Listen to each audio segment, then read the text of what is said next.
وإذ قال ربك للملائكة إني جاعل في الأرض خليفة قالوا أتجعل فيها من يفسد فيها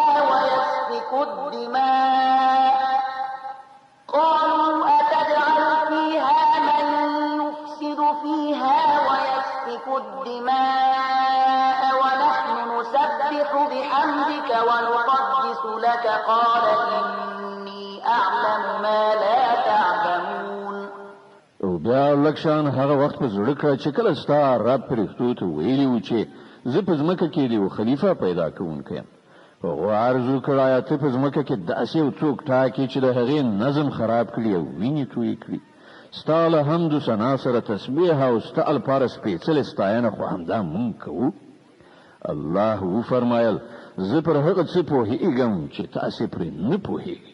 وعلم آدم الأسماء كلها ثم عرضهم على الملائكة فقال أنبئوني بأسماء هؤلاء إن كنتم صادقين.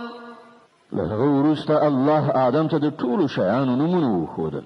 بیا هغه پرښتو ته وړاندې کړل او ویې ویل که ستاسې دا ګمان صحیح وي چې د کوم خلیفه په ټاکنه کې به نظم وران شي نو د دې شیانو نومونه وښیي. قالوا سبحانك لا علم لنا إلا ما علمتنا إنك أنت العليم الحكيم. هغو عرض وکړ له نیمګړتیانه پاک خو یوازې ستا ذات دی. موږ خو صرف دومره علم لرو چې تا موږ ته راکړی دی. په حقیقت کې په هر څه پوهېدونکی او د هر څه علم لرونکی له تا پرته بل څوک نشته. قال يا آدم أنبئهم بأسمائهم فلما أنبأهم بأسمائهم قال ألم أقل لكم إني أعلم غيب السماوات والأرض قال ألم أقل لكم إني أعلم غيب السماوات والأرض وأعلم ما تبدون وما كنتم تكتمون. الله آدم ته وویل دوی ته د دې شیانو نومونه وښیه. کله چې هغو ته یې د هغو ټولو نومونه وښودل نو الله وفرمایل ما تاسې ته نه ویلي چې زه د اسمانونو او ځمکې پر هغو ټولو حقیقتونو پوهېږم چې له تاسې نه پټ دي.